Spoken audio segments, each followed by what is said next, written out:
Ikaw ba yung nababalitang batang matigas ang ulo?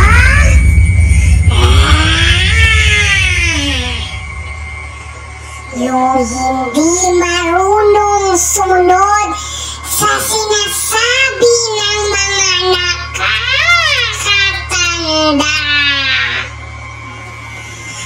Alam mo bang nanguha ako ng batang matigas ang ulo?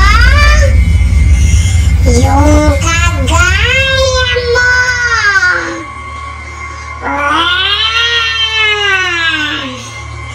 Dinadala ko ang mga batang tulad mo sa kuweba namin para ihanda sa parating na piyesta ng mga aswang.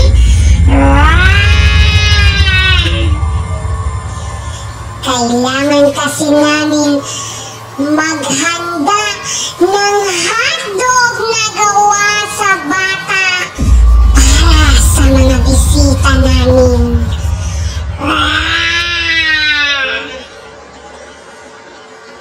Kung ikaw nga ang batang matigas ang ulo na tinutukoy nila, matakot ka na, bata. Dahil ikaw ang ihahanda namin sa piyesta. Matanong ko lang, bata, bakit ba kasi ang tigas ng ulo mo?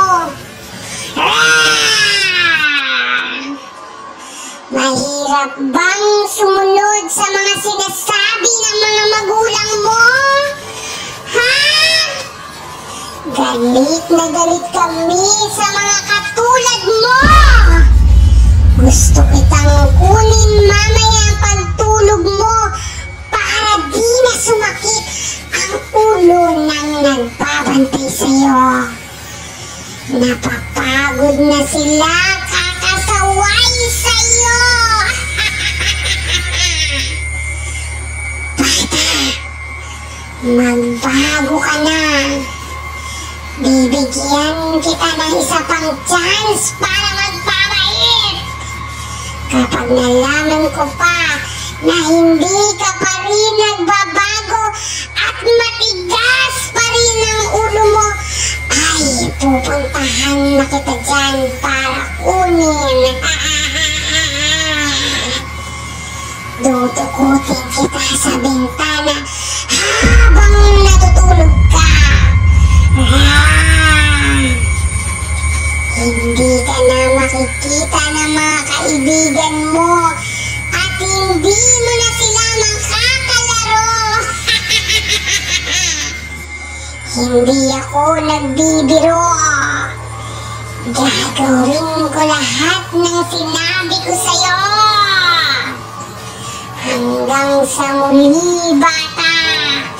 Babuo!